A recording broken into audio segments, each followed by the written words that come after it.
안녕하십니까. 이번에는 이제 제가 이재명의 최측근입니다. 정진상급은 아니지만 정진상 다음 급으로 가는 최측근한테 직접 들은 취재입니다. 저는 옛날에 방송할 때 양문석하고도 호영호재로 잘 지냈었어요. 방송할 때는 다 그랬고요. 지금도 오늘도 한민수 만나도 한민수 강성이잖아요, 대변인. 그래도 형동생하고 왜 취재는 또 취재하고 인공관계는 인공관계니까 제가 직접 들은 이야기입니다. 그러니까 믿을 만한 이재명이 최측근한데 계속 제가 집요하게 물어봤죠. 이재명이 이번에 내일 모레 26일 선고되면 이제 끝나는데 그러면 이재명 측은 플랜 B가 뭡니까? 처음에는 플랜 B가 없대. 왜? 이재명이가 무조건 무죄 받는다는 거야. 그래, 그렇다 치고 무죄나 치고 그러면 끝까지 그래도 만에 하나 0.0001%도 이재명이가 못 놓으면 그러면 플랜 B가 뭡니까? 이랬더니 이야기를 쑥쑥 하더라고요. 누구냐? 결론부터 말하면 김부겸입니다. 이재명 측의 측근들이 생각하고 있는 최악의 플랜 B는 김부겸이다. 이런 이야기예요. 근데 그럼 근거가 뭐요? 근거가 있어요. 제가 근거 없이 4가지 근거를 함께 대보면요. 근거가 있더라고. 김부겸이라고 보는 게 근거가 있어요. 뭐냐? 자, 첫째는 우리 보통 생각하면 우원식이나 김민석이도 생각하잖아요. 근데 김민석이는 아예 전과도 많고 까면 안 되기 때문에 대선에게 김민석이는 아예 엄두도 안 두고요. 그 다음에 우원식도 전혀 생각 안 해요. 우원식하고 이재명 측의 관계가 냉랭하다. 지금 이게 냉랭합니다. 우원식 측에도 제가 취재해봤죠. 우원식이는 김건택이거든요. 옛날에 김건택 넥타이 메고 온 거 봤죠? 옛날에 부인이 계속 국회의원 했잖아요. 도봉에. 김건택 돌아가신. 그런데 원래 이게 민평년이라고 하거든요. 민평년. 그러니까 원래부터 이재명과 계보가 완전히 다르고요. 그 다음에 우원식이는 그러더라고. 이재명은 전부 추미애를 밀었습니다. 내 힘으로 국회의장이 됐지 이재명에게 오히려 추미애를 밀었습니다. 이렇게 생각하고 있다는 게 중요한 거예요. 실제가 중요한 게 아니고 우원식이 그렇게 생각하고 있는 거예요. 그러면서 이재명도 우원식에 불만이 많죠. 옛날에 상법 개정 이런 거 직권 상정도 안 해주고 불만이 많았잖아요. 많았어요. 그리고 결정적인 게 우원식은 안 되는 게 있더라고. 당적을 이탈했잖아요. 지금 민주당이 당적을 이탈해가 의장이거든요. 의장을 사퇴하고 다시 민주당 당적이 없으면 아마 당은 당규상 몇 달 내에 당직 이런 것도 안 될 수도 있어요. 그런 당은 당규를 따져봐야 되지만 일단 이게 당적 이탈해서 의장인데 다시 당직을 복귀한다? 이것도 말이 안 되고요. 의장 사퇴하는 것도 그렇고. 따라서 우원식은 전혀 고려 대상이 아니다. 그 근거는 사회가 냉랭하고 그 다음에 더 중요한 거는 당직이 없어요. 6개월 이상의 당직 가져야 이런 몇 달 이런 게 있었는데 그러게 의장을 사퇴시키고 오는 게 명분도 안 맞고요. 고려 안 한다는 거예요. 자, 그러면 이제 두 번째 김동연이 어떻습니까? 이것도 치를 떨더라고. 김동연하고 이재명은 완전히 상극이에요. 원래 경기도지사를 같이 하면요. 전임 작걸 항상 파헤치거든. 우리 보수라도 전직 대통령하고 현직 대통령이 사이 좋은 적 있어요? 없어요.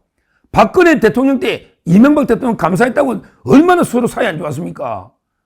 노무현이가 김대중이 특검해가 김대중도 노무현하면 치를 떨었잖아, 처음에요. 특검했잖아, 대북송금.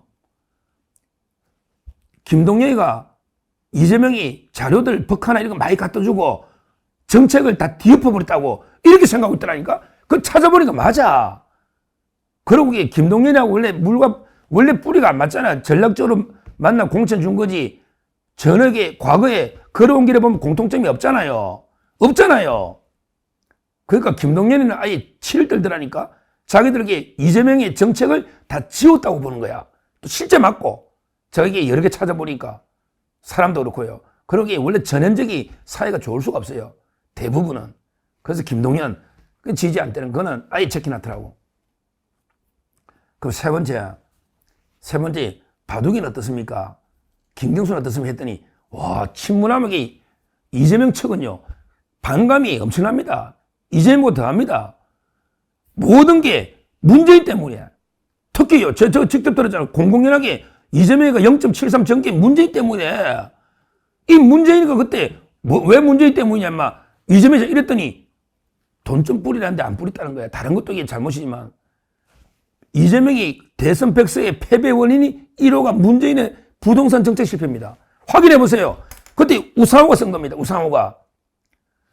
문재인의 부동산 정책 실패가 대선 패배의 1원인으로 돼 있고, 그는 이게 공식 백서고, 그게 아니고 사석에서 만나보면 이재명이가 돈 좀 뿌리라고 대선 때 돈 좀 뿌리라 했더니 문재인이가 그때는 안 뿌렸다는 거야. 그 전에 지표를 할 때는 돈 뿌리더니 왜 대선 때 돈 안 뿌리냐? 이 불만이 대단해. 그리고요, 북한에 갈 때 왜 내만 안 들고 가고 박원순하고 최문수만 들고 가고 내가 북한에 내 가려고 800만 불 때문에 재판하고 있잖아. 그 원한도 대단하고요. 그 다음에 문재인 쪽에서는 해경궁 김씨 아니냐, 김씨. 해경궁 김씨가 김혜경으로 100% 확신하고 있어요. 맞고, 이거는 이게 아닐 확률은 뭐 몇십억 분의 1도 안 될 겁니다. 뭐 그런 확률이 있잖아, 우리 부정선거 할 때. 따라서 바둑이는 완전히 친문의 황태자잖아. 김경수는. 그러니까 이게 아예 안 된다는 거야. 딱 논리가 맞잖아요. 그래서 네 번째. 그러면 그나마 만에 하나, 자한테 결국에 만에 하나, 이재명이 못 놓으면 이재명 의사가 중요하잖아요. 우리 쪽에도 만에 하나 대통령이 탄핵되면 조기 대선 가면 윤 대통령 의지가 중요하거든요. 윤 대통령이 원희룡이냐, 김문수냐, 나경원이냐, 이게 또 중요하잖아요. 중요하잖아. 그런데 이재명이가 만에 하나 못 놓을 수가 있거든. 그 가능성이 높지. 확률적으로 보면 높아. 왜냐하면 이게 2심이 끝이거든요. 그러면 그나마 김부겸이는 형형하면서 잘 따르고 있대. 그러면서 그 이야기를 하더라고. 아이고, 그래도 성격이 두루원만하고, 무엇보다 고향 형님 아닙니까? 하더라고. 저 깜짝 놀랐어요. 보니까 이재명이 고향 잊으면 안 됩니다. 경북이잖아. 안동하고 위에 하고 이래 왔다 갔다. 제가 아버지 야반 도주하기 전에. 김부겸이도 원래 아마 대구 수성구에 놓았을 거예요. 대구에 국회에 놓았잖아. 그때 김문수자가 경기도에서 끝나고 너무 준비 없이 갑자기 내려갔다가 그때 김부겸이가 전성기였거든. 그때 불의의 일격을 받았잖아. 이번에 만에 하나게 김부겸과 김문수가 대선에서 붙으면 이것도 리턴 매치거든. 이번에는 설로 가겠지. 그것도 재밌을 거예요. 김문수가 지금 현재 1위거든. 그러면 그때 수성 패배, 그때가 아마 김문수는 김부겸에게 그때가 전성기 동정 여론이 제일 많을 때예요. 그 다음에 김문수는 도지사 마치고 너무 준비 없이 대구에 갔다가 불의의 일격을 그때 당했는데 그 원한 리턴 매치가 될 수 있는 게 되는데 뭐 그럴 가능성도 없다고 볼 수 없죠. 지금 현재는 이재명이가 억지로 플랜 B를 한다면 김동연하고 김경수는 절대 아니다. 우원식도 아니다. 이건 확실합니다. 그러면 갑자기 누가 있나요? 뭐 추미애하고 이제 김부겸인데 추미애로는 안 된다고 보기 때문에 안 되면 이재명이도 죽거든. 이재명이도 못 넣으면 사면 받아야 되잖아.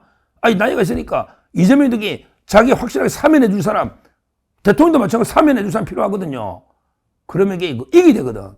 추미애로는 못 이기지. 그런데 이재명이가 또 그 정도는 판단해. 그러니까 이재명이도 이놈이 보통 놈은 아니야. 그 비주류에서 1국 체제 만드는 게 쉬운 건 아니에요. 우리가 인정할 건 인정해야 돼. 그러니까 이제 이재명이 볼 때는 그래도 그나마 김부겸이가 노는 게 조금 게임이 되고 적도 없고 요즘 김부겸이도 의지가 대단하더만요. 제가 김부겸이 또 잘하는 분들이 많잖아요. 대구 출신이다 보니까 김부겸이 처음에는 거의 정계 은퇴하다시피 사장이 양평에 집까지 사서 내려갔잖아요. 근데 요즘 사무실 내고 완전히 광폭 행보를 하고 있는 거예요. 그래서 앞으로 저는 우리가 이제 적진도 지피적이면 100점 볼 테니까요. 우리가 적진도 잘 정보 수집을 잘 해야 되는데 저는 이재명이가 날아간다고 보면 이재명이도 날아가면 지금 방법이 없잖아요. 자기도 그냥 뒤에서 이제 상황 정치, 수렴 청정 그밖에 방법이 없잖아요. 그러면 플랜 B를 생각하는 게 김부겸이고 그 원인은 두루원만하고 그 다음에 나름대로 경쟁력이 있고 특히 강조하는 게 TK. 자기들에게 영남권이 놓야 이긴다고 이래 보더라고. 영남권이. 근데 바둑이는 빼고 김경수는 그나마 TK 고향 선배잖아요. 이런 영향도 있고요. 이렇게 제가 이야기를 많이 나눴는데 아마 진짜 그러지 않을까. 지금 김부겸에 대해서는 큰 적은 없어요. 문재인 쪽에서도 큰 거부감 없죠. 총리를 시켰으니까. 그 다음에 이재명도 플랜 B로 생각하는 거지. 그 다음에 이낙연이도 그렇게 적은 없어요. 그러니까 우리가 김부겸의 움직임도 상당히 고찰해 봐야 된다. 왜? 이재명 조그맣게 생각하지만 이재명이 곧 날아갈 가능성이 훨씬 많거든요. 그러면 이게 누가 나올지 저희가 철저하게 대비하고 그에 또 맞춤형 전략을 짜야 안 되겠습니까? 또 김부겸이 우리가 한번 또 이게 파헤쳐 봐야 안 되겠습니까? 한번 보시고 오늘은 제가 이제 이재명의 최측근을 통해서 취재한 이재명의 플랜 B는 김부겸이다. 이런 말씀을 드립니다. 감사합니다. 저는 오로지 국민 여러분만 믿고 신명을 바쳐 자유 대한민국을 지켜낼 것입니다. 저를 믿어 주십시오. 감사합니다.